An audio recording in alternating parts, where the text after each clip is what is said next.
Well, it is that time again, ladies and gentlemen.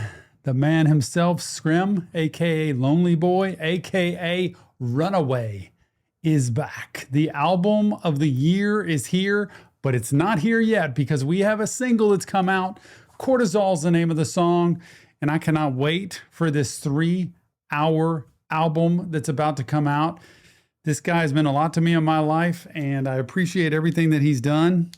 And as a mental health professional, look, he just tells the truth. Without further ado, it is time to dive in. Now, when I think of cortisol, that's the thing that balances us. That's the stuff that kind of helps us when we're getting too high and stressed out, when we're getting too low and depressed. It's just that regulator kind of thing. So is this song going to be uplifting? Is it going to be discouraging? Number one, it's going to be real. Let's get it. Cortisol.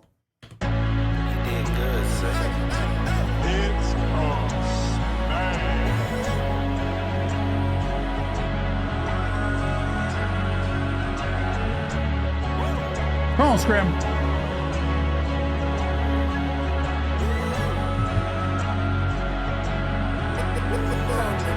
I've been crying with the top down, body hurting from the top down. I can't lie, I'm in a spot now, feeling for a pill to wash down. I don't think you wanna watch now. It get ugly when I shut down. It get hard to put the cup down when you got a thirst for God now. Oh, man. Those times where I'm just not coping. I'm not dealing with things very well. I'm hurting from riding with the top down on the car. Hurting from the top down. Everything's there's so much pain. There's so much struggle. I don't even know if you want to hear the story. Do you really want to hear this? I have a feeling he walks around a lot of times like people don't really care. People don't want to hear this dark. People don't want to hear this, what I'm really going through. They want to hear joy. They want to see a smile. And can you imagine the pressure on somebody like him to walk around because everybody looks up to him so much and wants to see Scrim, and they forget Scott. And so often what's going on internally is I feel like I've lost myself. I feel like I've lost my direction. So you know what helps? The pill, the shot, the drink, the drug, some kind of fix. That's the reality piece for a lot of times when it comes to using, is that's the one thing that's going to be just a little bit of an escape. It's not a fix. It's a Band-Aid.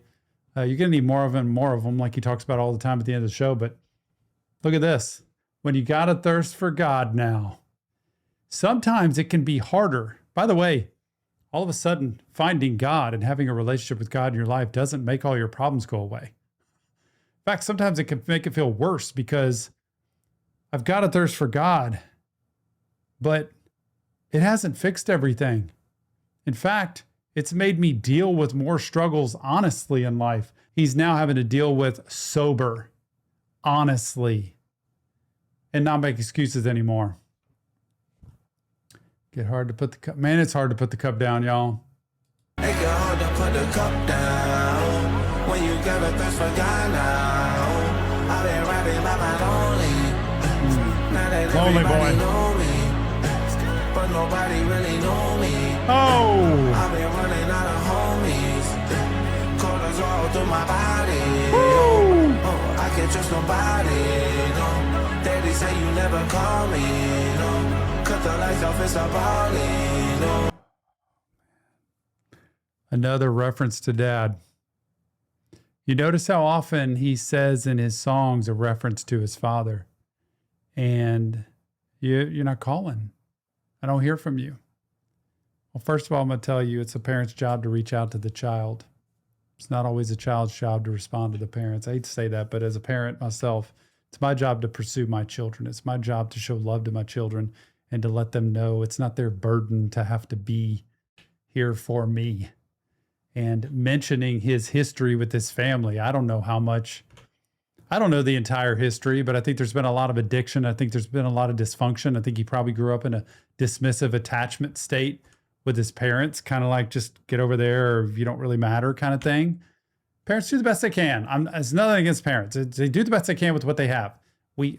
I'm by no means a perfect parent or successful parent. I don't know. I just do the best I can. I'm sure he grew up in an atmosphere where he just didn't have the confidence and the faith in who he was as a person and what he deserved in this life and what he could go out and do and accomplish, and that he really was worth it and capable and could make it in this world. So when dad says something like that, haven't heard from you. It's crushing. It's devastating. Even though he's probably spent a lot of time propping up his family at different points with the success he's had. And then all of a sudden he tries to alleviate some of that guilt with caring for or supporting or, swooping in and trying to take care of issues with the family and the parents especially. And Scrim, it's not your job. I hate to even say that out loud, but I really believe it. You have to do what's best for you, and you have to there is a way to love people in your life to where you don't have to caretake them forever. Oh, man, this might be coming out wrong, but I appreciate this man and all he's done and where his heart is. And sometimes I think he carries more burden than he needs to for other people. I think he carries more burden than he needs to with me sometimes. Like he feels like he needs to talk to me or respond to me. And I always tell him, don't worry, it's okay. Tom, trying, I get hard to reach. It's fine. I'm going to keep reaching out to you. Don't you worry about having me as another burden to respond to. I am here for you. You do not need to be here for me. I want you to be able to do what's best for you and be with the people you need to be with. But I don't want you to be all alone like you're mentioning in the song. I don't want you to feel like you have nowhere to reach or nobody to trust, because there are people out here you can trust, you can believe in, and you can pour burden out to and feel relief from it. Oh man, this is a somber song, and it's me talking more than hearing the song, because this is the reality of us looking back in our past and dealing with the real stuff that we've had happen to us that mess us up, that make us make decisions that are dysfunctional and destructive in our lives and don't let us move forward and feel the grace and the glory and the freedom to be able to live life and be happy and free of anxiety and stress, depression, addiction. My body, I can't trust nobody, no. Daddy say you never call me, no. Cut the lights off, it's a party, no. I've been feeling all kinds of broke. Dope ain't working like it used to, no. Lord, I know I ain't perfect, but I'm winning. I'm out of sick days and at least I'm healing. I don't wanna feel how I've been feeling. I've been feeling everything but forgiving, Lord.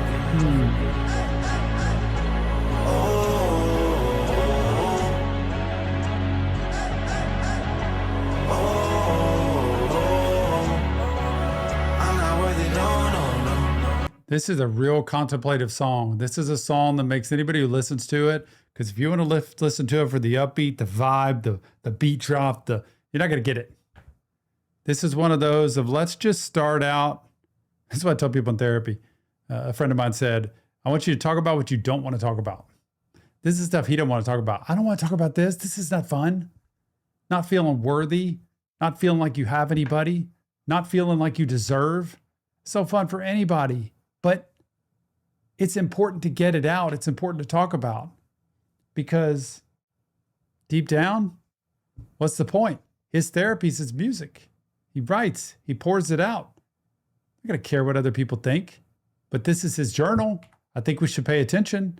And it's such a smooth song in terms of like, just sit down, lean back, sit back in your seat and just close your eyes and listen to this and see if it doesn't hit you at some point in your life where you felt unworthy, where you felt hopeless, where you felt untrusting, where you felt alone. We'll all relate to that somehow. I'm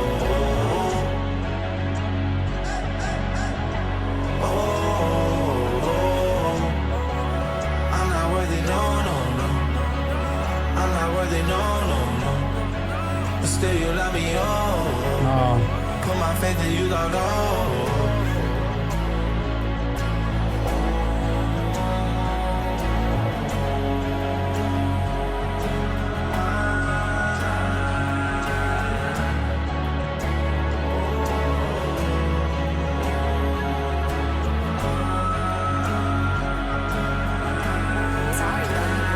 crying, but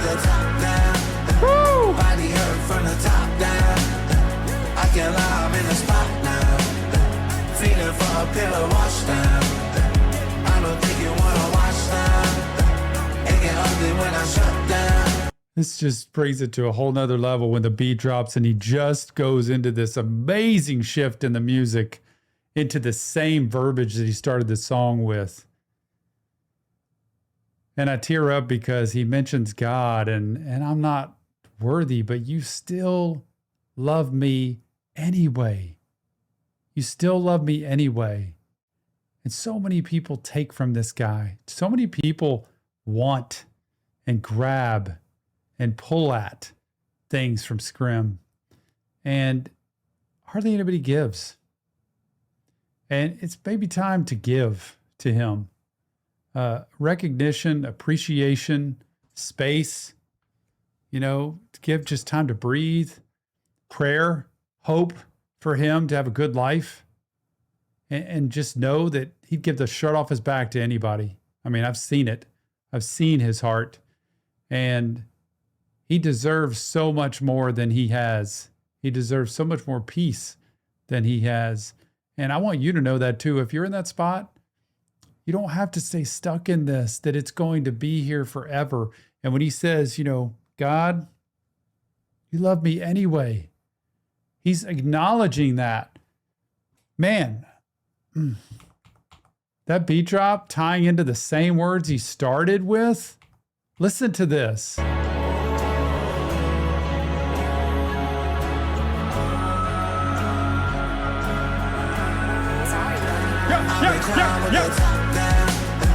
Body hurt from the top down. I can't lie, I'm in the spot now. Feeling for a pillow wash down. I don't think you wanna watch now. Nope. It get ugly when I shut down. It get hard to put the cup down. When you got a thirst for God now. I've been riding by my lonely. Now that everybody know me, but nobody really know me. I've been running out of homies. Man, I'm running low. I'm lonely. I'm just kind of on my own.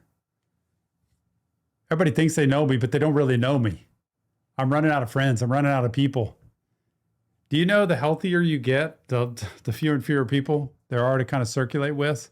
The better you get in a sport, the fewer people there are to compete with. It gets top tier. The more clean, the more healthy you get. And you run out a lot of friends. You know why? They got to elevate to that level too. And sometimes you lose friends because they're not the best people to be around. This beat's phenomenal. I didn't think we'd get this the entire song, and all of a sudden the whole second half is this. When you got a thirst for God now, I've been riding by my lonely. Now that everybody know me, but nobody really know me. I've been running out of homies. Cortisol through my body. I can't trust nobody. No, Daddy say you never call me. No, cut the lights off, it's a balling. No, I've been lonely. Now that everybody know me, but nobody really know me. I've been running out of homies. Do you hear that piece? I want to say that one where Daddy say you never call me. Notice how final that is. Notice how absolute that is. Always, never, forever. Those ultimate words of it literally never happens. You never call me. Well, you know why? Maybe it's because of what he's going to hear. Maybe it's because of what he's going to have to deal with. Maybe it's because he just wants a dad who wants to appreciate his son. I know he feels guilty for all the stuff he's put his parents through earlier in life, using drugs, acting out, whatever shenanigans he's been involved in. I know that. Probably feels really guilty, really responsible for putting him through hell with everything he's done. Okay. What's important is what you do after what you've done. What's important is what you do next. The question is not what you've done, it's what you're doing about it. I think he's done a lot of stuff about what he's done. You can't pay that price back forever. You can't pay that burden and that guilt back forever. I wish it would say, Daddy said, I can't wait to hear from you. Daddy say, I love the times I get to talk to you. Daddy say, I want to talk to you as soon as I can. Daddy say, I've got so much to tell you about what I've been doing and how I've missed you. Daddy says, I love you and I can't wait to see you again. All those messages of hope and possibility, and you matter to me and you're worth it and you deserve it. But when I see that, I know I'm keying in on it. Daddy says, you never call me. It's a shaming statement. I've been running out of homies. Cortisol through my body. Oh, I can't trust nobody. No, Daddy say you never call me. No, cut the lights off and stop calling. No, I've been lonely. Now that everybody know me, but nobody really know me. I've been running out of homies. Cortisol through my body. Oh, I can't trust nobody. No, Daddy say you never call me. No, cut the lights off and stop calling. No.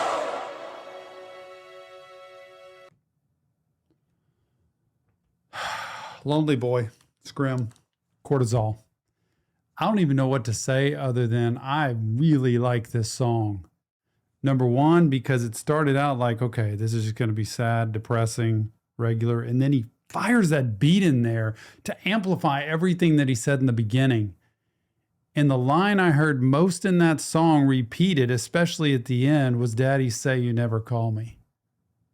Cut the lights off, I start bawling. There's something in that that creates that shame, that guilt, that pain, that misery, that sadness, that there's so much here. I can't wait to see what happens with this album. I appreciate you, Scrim. Thank you for putting out what you do and being so honest with what you do. And I look forward to talking with you one day about this in person. I appreciate you as a person and all that you do to try to show people that life does matter and help is out there. Thank you for that. Remember, it's not real therapy, just Tom break it down. Some Scrim, some Lonely Boy, some Runaway. Can't wait for this album. Remember, mental health matters. Go get help if you need it. Links in the description. Leave your comments. And join us on Reaction Therapy Music for the entire album reaction. I am not stopping until this album's done. Last year, 30-song album, 5 hours. This year, who knows? 3 hours, going to be a 10-hour reaction most likely. But I'll be there. See you on the next Reaction Therapy Music.